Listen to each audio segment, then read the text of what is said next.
ফিরে এলাম ব্রেকের পর। জ্বলছে গোটা বাংলাদেশ আর শহর কলকাতায় প্রতিবাদ চলছে। কলকাতা এবার প্রদেশ কংগ্রেসের প্রতিবাদ মিছিল theatre road Bangladesh deputy high কমিশনে এই মুহূর্তে মিছিল গিয়ে পৌঁছেছে। আমাদের সঙ্গে রয়েছেন আমাদের সহকর্মী সুমন মহাপাত্র একদম সরাসরি ঘটনাস্থল থেকে। সুমন, এই মুহূর্তে কংগ্রেসের মিছিল কত দূরে এবং কংগ্রেসের মূল দাবি দাওয়াগুলো কি?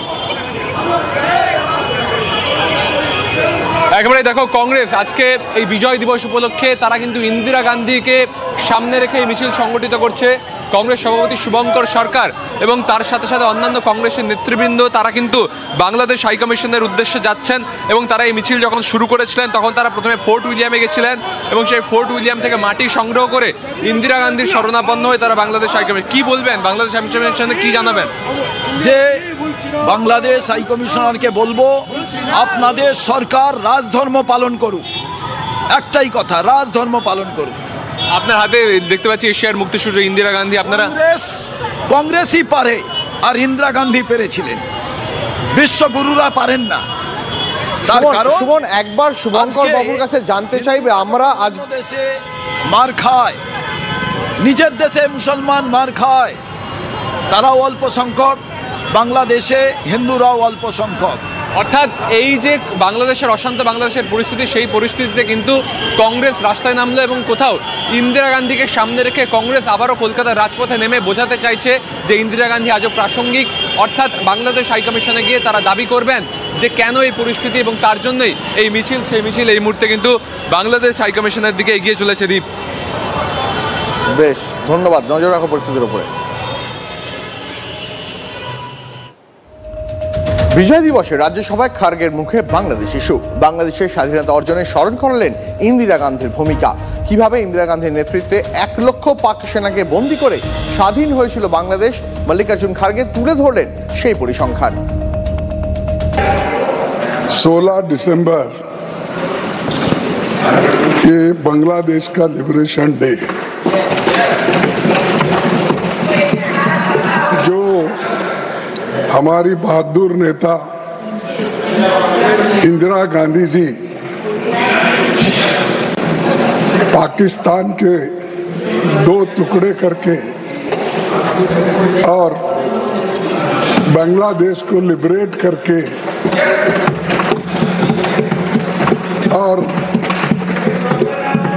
1 लाख लोग, 1 लाख पाकिस्तानी सैनिकों को बंदी कराकर इस देश को बचाया और इस देश की शान पूरे दुनिया में चले गई और सारे लोग और 1 लाख लोगों को बंदी करना बहुत मुश्किल काम है, लेकिन जो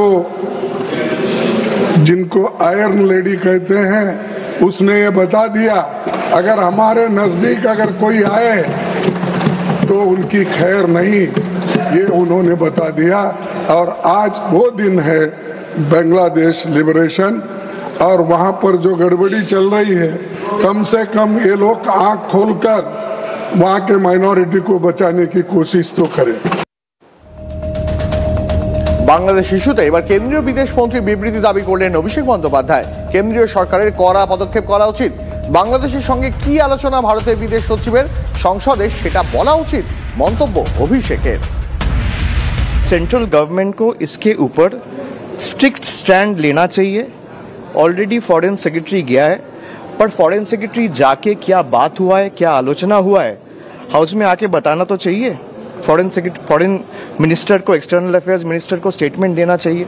और ये रीति नीति है पार्लियामेंट का, जो अंदर की दुविधा है वो लोग समझते हैं, और सरकार की एक तरफा लोगों को गुमराह करने का प्रयास वो लोग सामने देख के सरकार को जब मौका आएगा सही सबक सिखाएगी।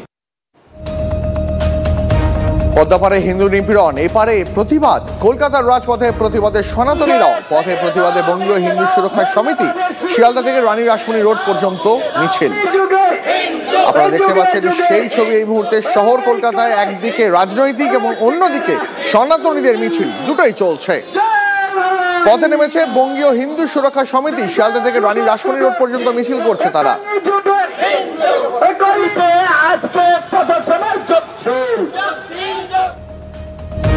বিজয় দিবসে বাংলাদেশে আক্রান্ত আওয়ামী লীগের নেতা কর্মীরা। বিজয় দিবসের শ্রদ্ধা জানাতে গিয়ে কপালে জুটল বেদম মার। ইউনূস বাহিনীর হাতে আক্রান্ত আওয়ামী লীগের নেতা কর্মীরা। ধানমন্ডিতে শেখ মুজিবের সমাধিতে ফুলমালা দিতে গেলে হামলার অভিযোগ। ইউনূস বাহিনীর অত্যাচারের ভিডিও টিভি9 বাংলার হাতে। আওয়ামী লীগের নেতা কর্মীদের মেরে তুলে দেওয়া হয় পুলিশের হাতে। আপনারা দেখতে পাচ্ছেন সেই ছবি।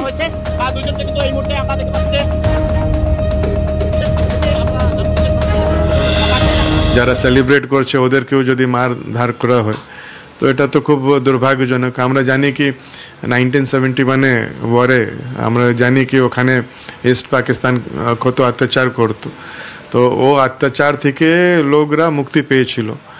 তো এখন কি হয়ে গেছে কি পুরো উল্টো হচ্ছে, ওরা অন্য ভারত বিরোধী স্বর বলছে, তো এটা খুব চিন্তাজনক বিষয়।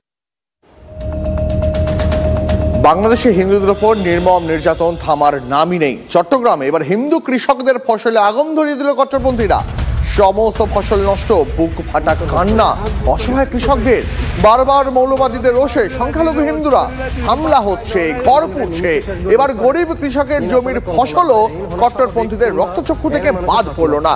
সংখ্যালঘুদের সুরক্ষা দিতে কি ব্যর্থ ইউনূসের অন্তর্বর্তী সরকার?